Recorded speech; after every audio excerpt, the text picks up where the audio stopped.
On September 13th, 2022, Shigeru Miyamoto appeared live on a pre-recorded stage and gave a speech that changed the course of history as we know it. Today, I'd like to talk a little bit about Pikmin. This is Pikmin Bloom. Pikmin Bloom, Pikmin. Let's take a quick look at my screen. 700 Pikmin. Okay, now to the main event.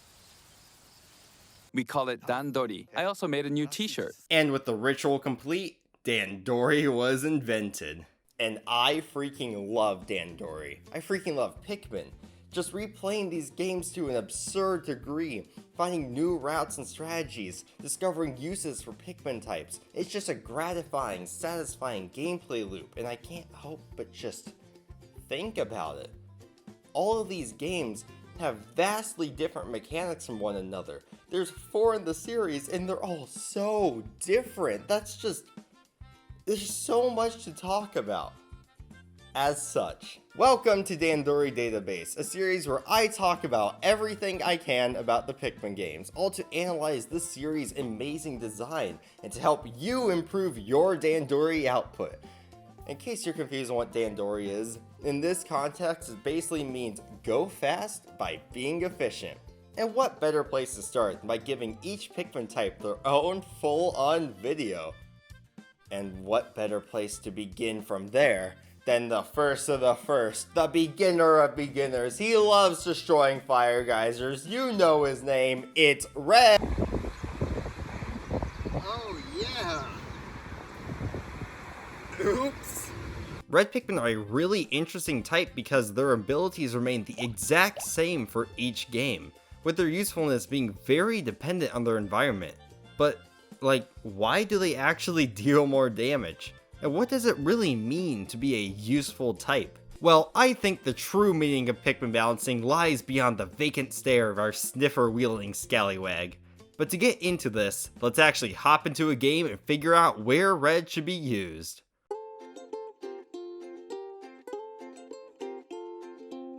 Pikmin 1 has a very tightly balanced trio of types to assist Olimar in his journey, and it's not uncommon to claim that reds are the best of the bunch.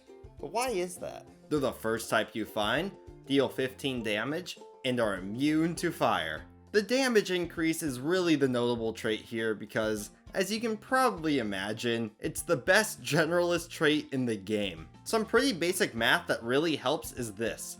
2 red Pikmin equal 3 yellow Pikmin. So if you're using 30 yellows to break a wall, there's almost no reason not to use 20 reds instead. Or better yet, use 30 reds to break it 50% faster. The only competition reds have in their ability to dish out damage are yellow Pikmin's bomb rocks, and while they're good against walls, don't use them on enemies. Trust me, it's so inconsistent, oh my god. The power of reds means, if your current task revolves around dealing damage, it should be a priority to make sure that red Pikmin are the ones in charge. But as a trade-off for this fantastic general stability, red Pikmin are notable in their inability to do much of anything else. They're the type you want to have, not the type you need to have, so Pikmin 1 uses this to create a challenge, finding the right balance between the more efficient type with the more required type.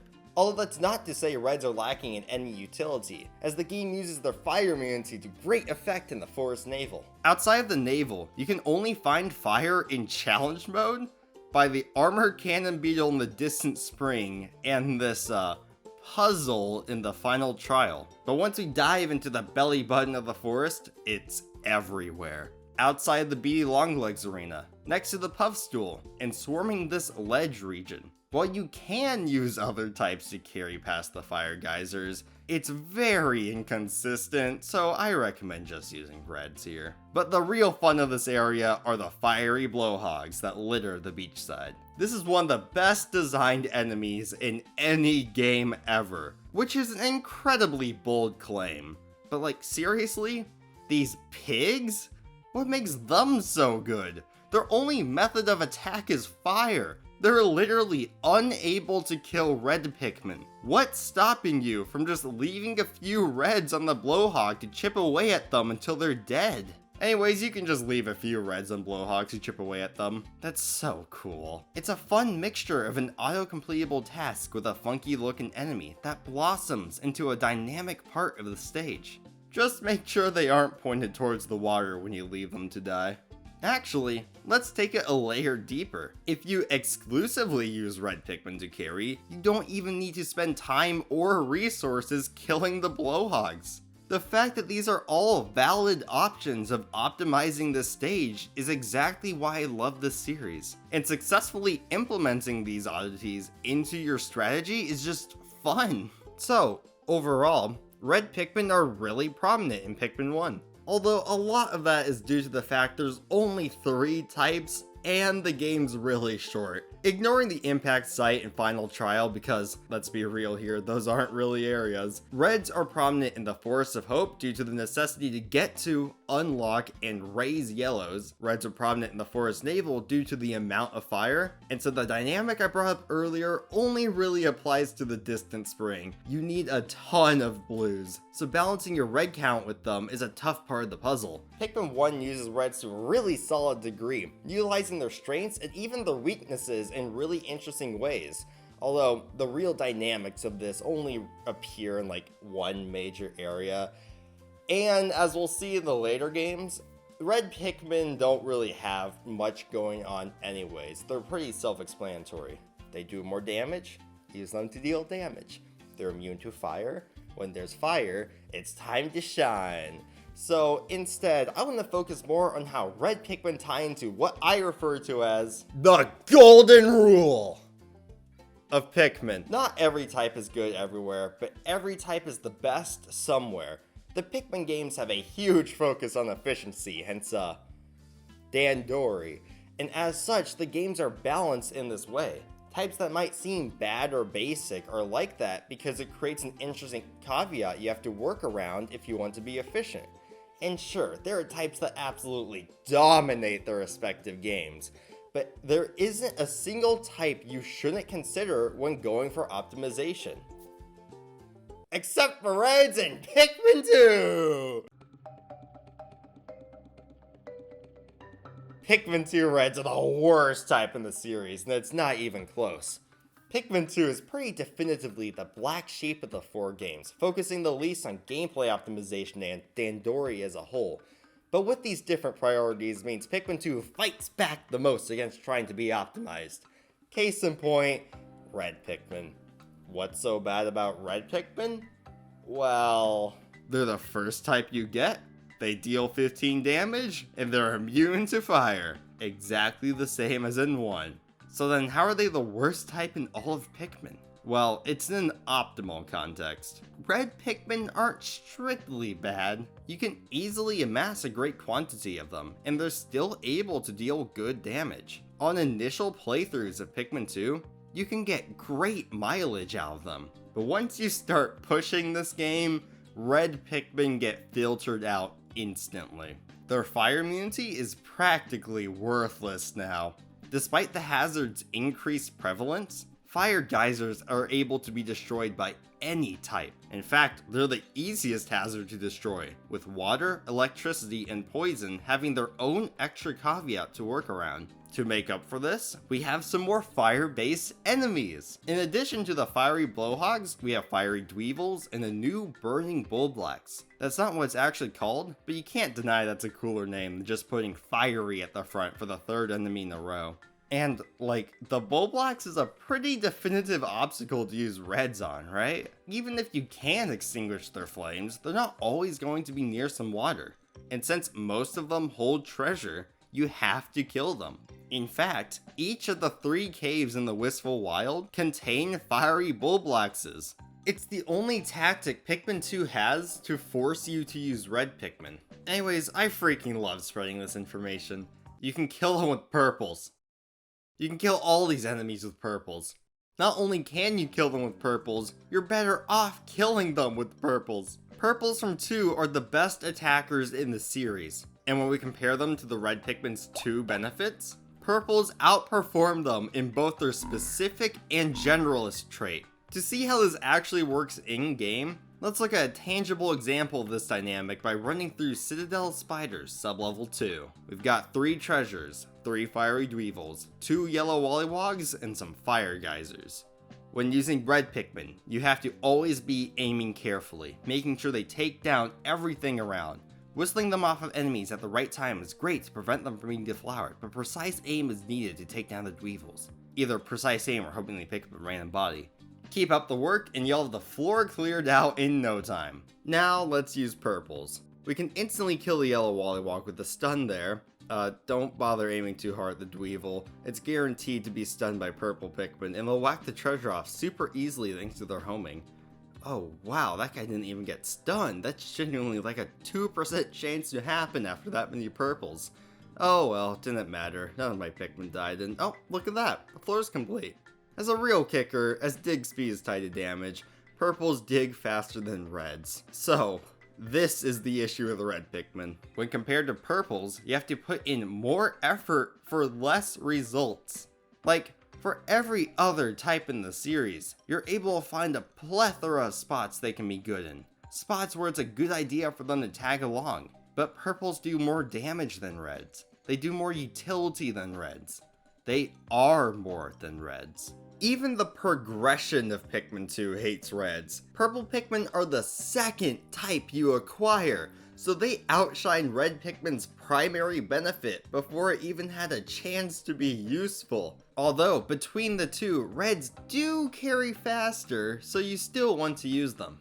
In the Hole of Beasts, the literal next cave gives you white Pikmin, and now red Pikmin's speed is outclassed. Well, okay, sure, but they're still the only type with an onion. This makes them the most common and expendable. Well, until you lock the perplexing pool and get yellows. Anything else reds could have provided are now matched by a type that's just more strictly required. It can even beat red Pikmin's damage with Spicy Spray, as it essentially sets all Pikmin damage to 20. I love explaining how Spicy Spray works. Due to how easily you can amass Spicy Spray, if you don't want to use purples, yellows and blues are both better options than reds are at fighting.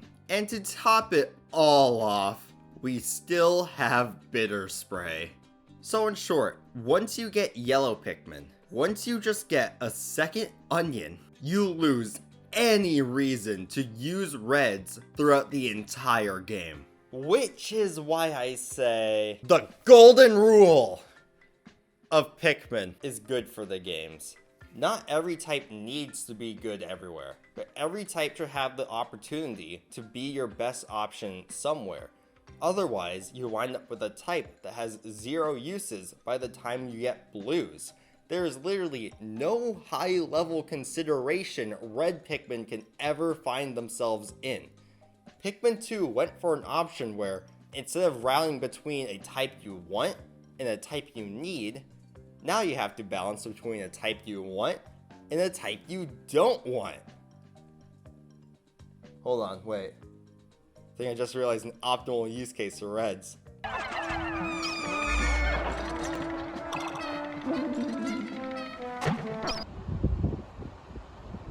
You know, maybe this wasn't such a bad thing. In Pikmin 3, things start looking up for the red Pikmin. Compared to 2 at least. They're still not doing too hot. Red Pikmin are the first type you find, technically the second, but not really. Deal 15 damage, and are immune to fire, the same as in Pikmin 1 and 2. However, not only has purple Pikmin's combat capability been nerfed to the point where you can argue reds are better fighters, but they've also been shoved into the recesses of mission mode and bingo battle, giving red Pikmin some breathing room in the story. Except we have a new contender for a combat-focused Pikmin type.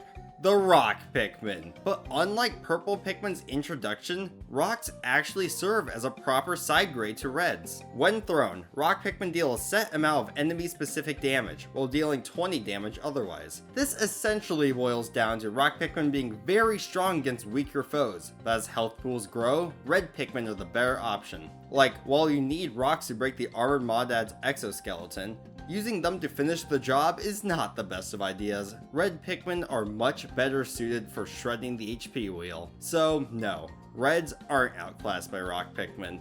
They're outclassed by winged Pikmin. Reds are strong in the early game, but once you reach the Twilight River, you have a very accessible spiderwort that can generate an absurd number of spicy sprays. Considering how rocks limit Red's niche to strong enemies, which is the same niche you'd want to use spicy spray for, they're outclassed by the obviously superior option. And spicy sprayed winged Pikmin are a freaking menace. On the plus side, fire means something again. Fiery blowhogs are noteworthy once more, and there are many spots in the game you can use Reds to either passively kill them or carry past them. In addition, we have the Pyroclasmic Slooch, which is a fire enemy that doesn't use the word fiery.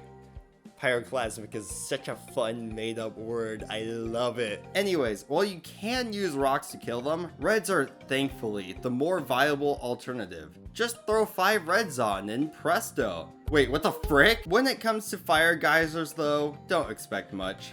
There's a bunch in the other half of the Shaggy Longlegs arena, a spot where, if the boss makes it there, you've done something wrong. And then there's some in my good friend the Everything Cave. It's unfathomably funny the protecting bomb rocks behind the geysers, but you're also able to just carry over them and the slooches here with winged Pikmin. Cool. So red Pikmin do remain relevant and should be considered for a few spots, but their use cases really fall off in the later parts of story mode. So, what if I told you I actually really like how Pikmin 3 treats red Pikmin?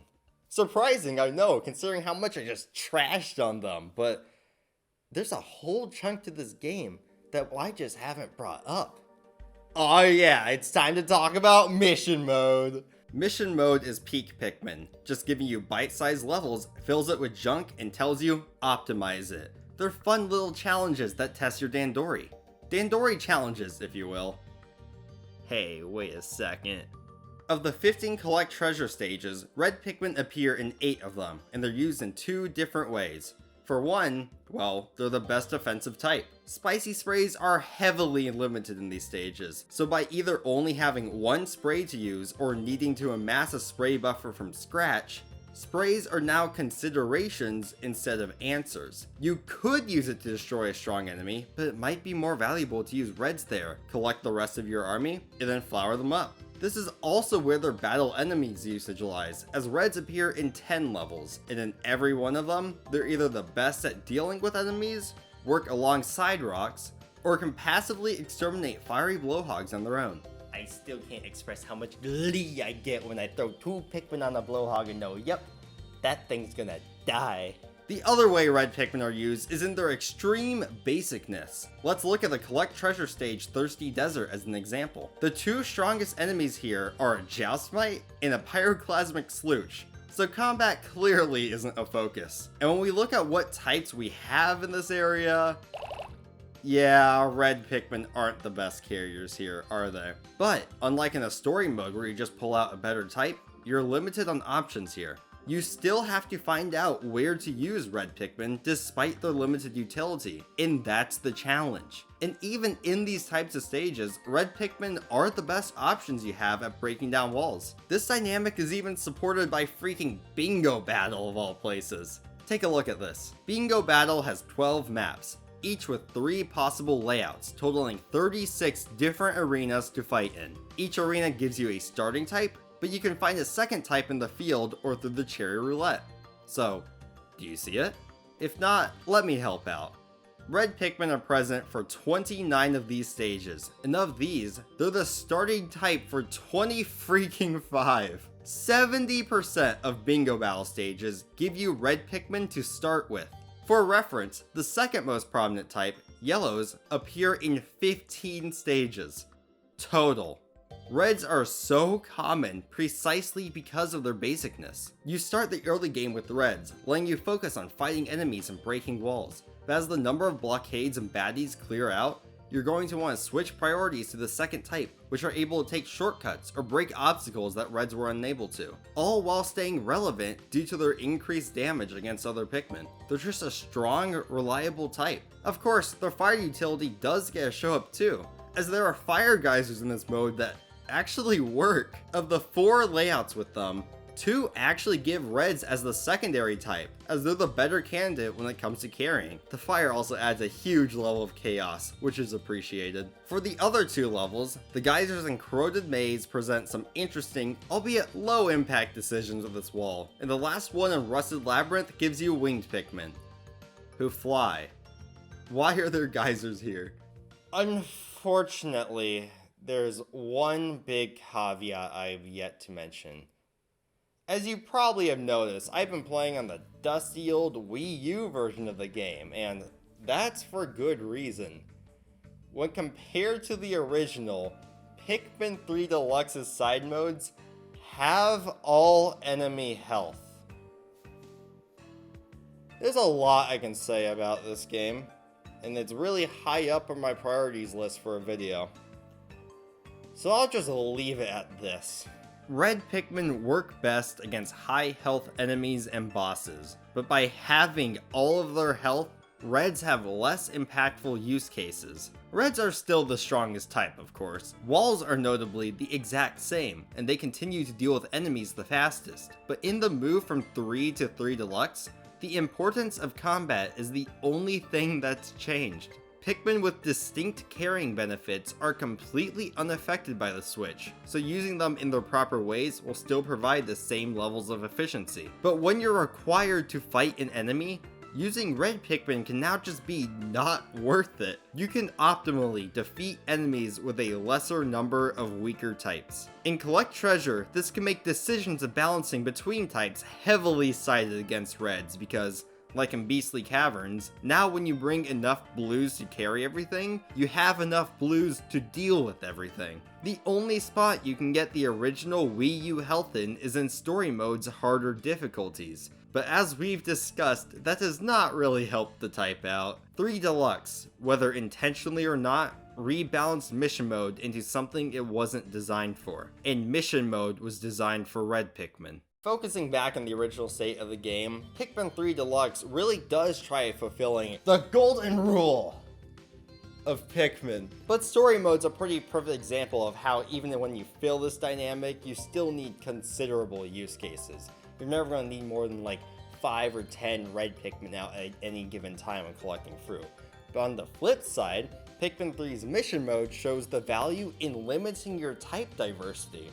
Not only does it create new and interesting challenges, but it lets underutilized and outclassed types see the spotlight once more. When not competing with Spicy Spray, red Pikmin actually get to be good fighters.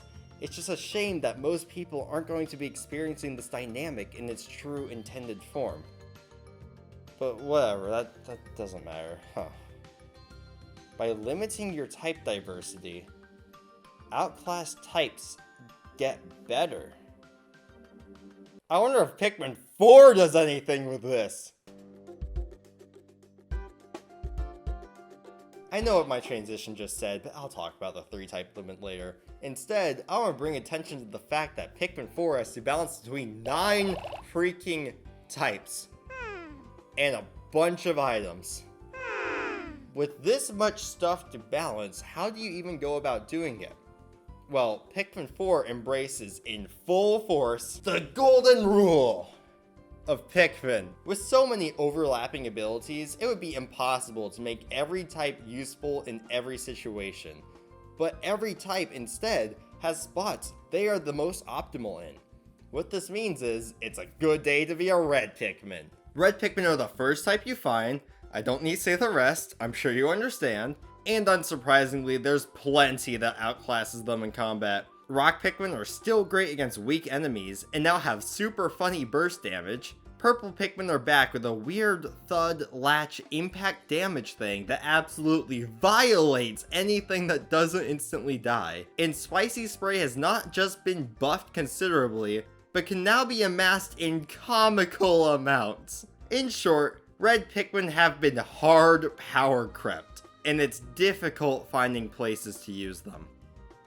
Oh, wait, I only have reds right now. Being the first type you find did help reds in 3, but the structure of that game forces you to revisit areas with every Pikmin type to actually complete them. And that's when finding uses for reds can be a struggle. But with areas being 100% completable in your first visit in 4, you need to effectively use your available options for optimization. After all, you're not getting purples until Serene Shores, and rocks are locked away in Kingdom of Beasts sublevel 2. And while you do get Spicy Spray really early, you're not amassing a solid buffer until, Kingdom of Beasts sublevel 2. This leaves reds as the definitive attacking type throughout the entirety of Sun Speckled Terrace and Blossoming Arcadia. Well, unless you do Kingdom of Beasts early in the day instead of last like I usually do.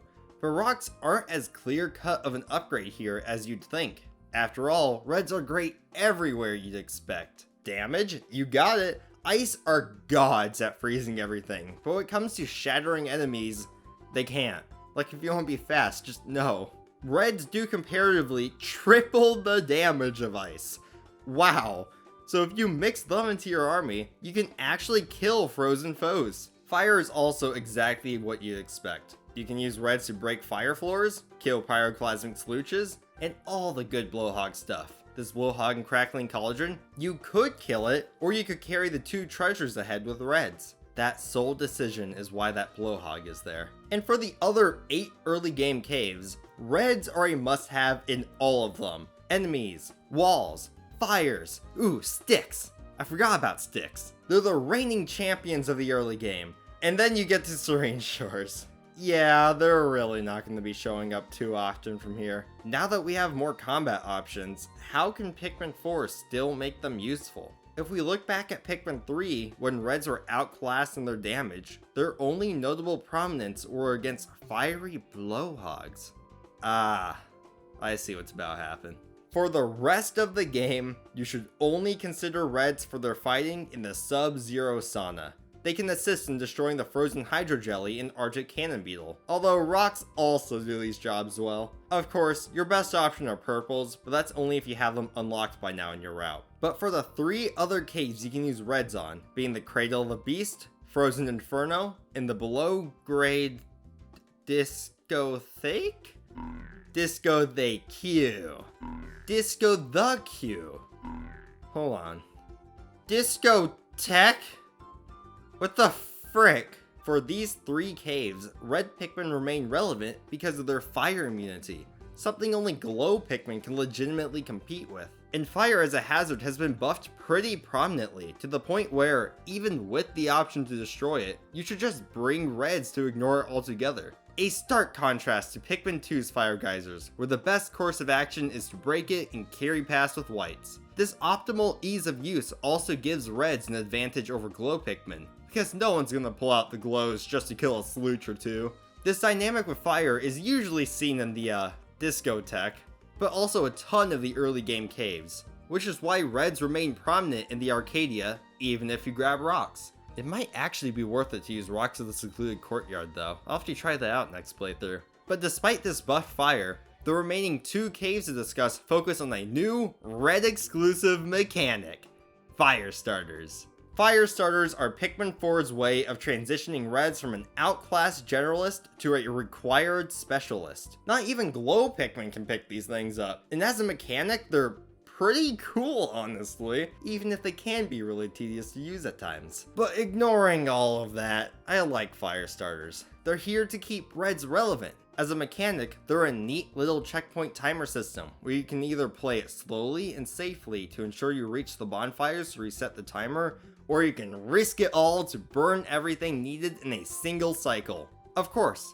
with how small cave floors are, you can usually achieve everything needed within 1 pinecone. So what happens if we scale it up? The Giant's Hearth is the best thing to happen to red Pikmin. And it's a perfect example of how forcing you to use a type isn't really such a bad thing. There's one major dynamic going on with optimizing the stage that is genuinely super interesting, and it's part of a very controversial mechanic. Yeah, it's time to bring up the 3 type limit. In Pikmin 4, you are unable to pull out more than 3 types at once. This is a really confusing mechanic, especially for a casual playthrough. which is a vast majority of playthroughs. What does limiting your options like this even really do? Well, after playing this game way too many times, I kind of get it. Like, don't get me wrong, there's a lot they could have done to make this better. Like for the people who say, just want an army of every Pikmin type. Which is me. I'm that person.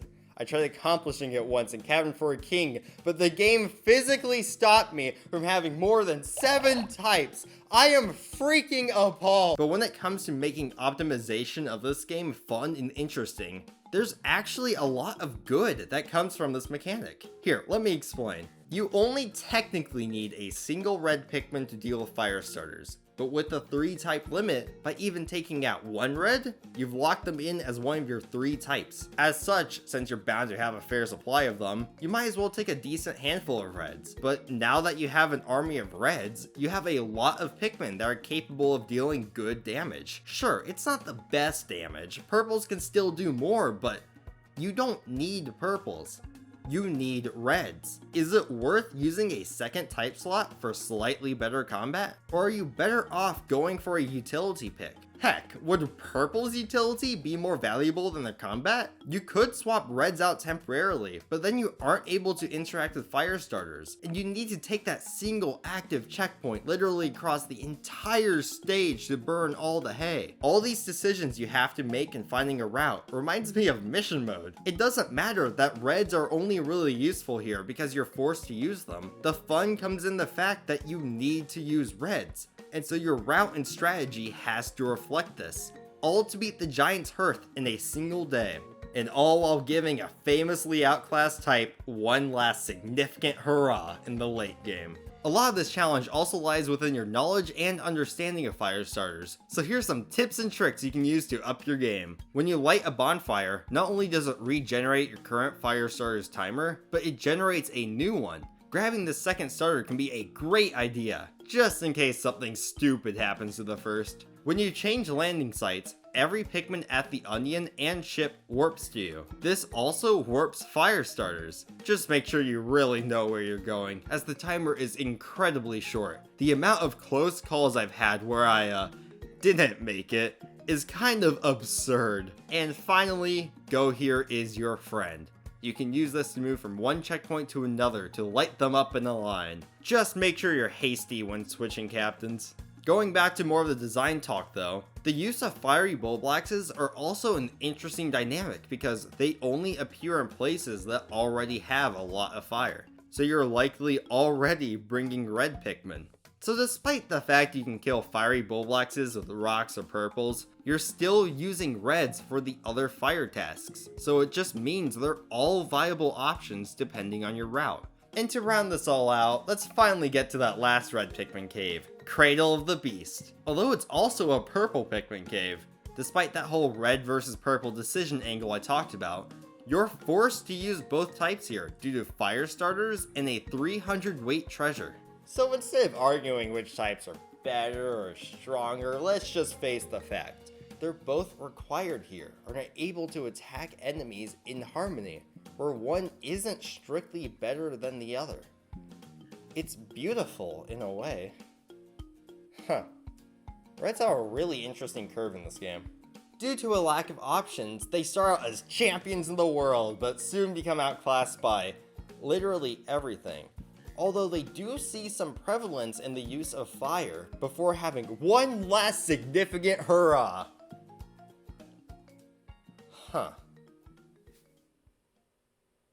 One second, I have something I need to do.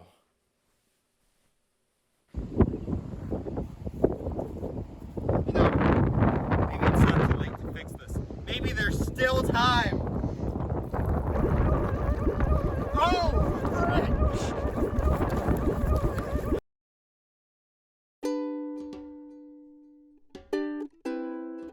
If you've made it this far just listening to me blabber on about a single type of Pikmin in the same amount of time it takes for others to talk about all 10 of them, I wholeheartedly thank you. I've rewritten the script like a dozen times. I have nearly 30,000 words written down on my sheet, only a fraction of which I've actually said. So I'm just gonna use this time to get out as cohesively as I can what I'm trying to say. The best way the Pikmin games can balance Pikmin is by following the golden rule of Pikmin. Not every type is good everywhere, but every type is the best somewhere. The usual discussion of Pikmin balancing has always felt off to me because, well, I do love me a good tier list, and I've even made one of my own. This is essentially an incredibly rough estimation of each Pikmin's placement depending on how often they're an optimal choice in their respective games, while arbitrarily taking into consideration main modes and side modes because otherwise whites and purples and 3 wouldn't make it onto the list. In simpler terms, every Pikmin type is S tier. Except reds from 2. If you want to play optimally, you don't just pick a handful of types and roll with them throughout the entire game. You figure out what is needed in the moment, which is entirely context dependent. Sometimes whites are better carriers, sometimes winged are better carriers. And with the amount of overlapping abilities we have, the newer games are realizing that by limiting type diversity, you can present new conflicts that need to be overcome if you want to go fast. In other words, believe it or not, these games are designed for Dandori. Red Pikmin's optimal use cases are incredibly obvious, as I hope was made clear in the video. They do damage, so use them for damage. If there's fire, use them for fire. If both fire isn't an issue, and you have a stronger option, like purples or spicy spray, then that doesn't mean red Pikmin are bad, you're just in a situation where you don't use them. The problem with Pikmin 2, then, is that the entire game is a situation where you don't use them. Its attempts at balancing reds as a weaker, more commonplace combat type gets ripped to shreds if you know what you're doing. Thank you, Spicy Spray. Very cool. So while reds were initially the first type you unlocked because of their simplicity and basicness, 3 and 4 needed them to be the first type you get, just so they have a moment to shine as your offensive option. And while 3 then had them fade into obscurity, 4 recognized the power of mission mode and slapped it into the story.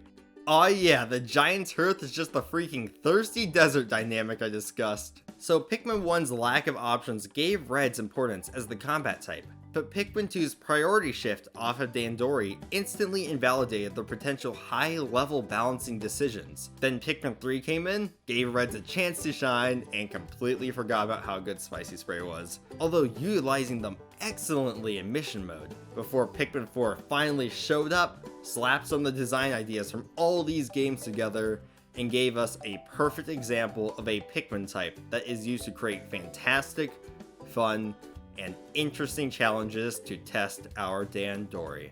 And red Pikmin have never changed through all of this. They've remained the same while the games around them evolved and grew.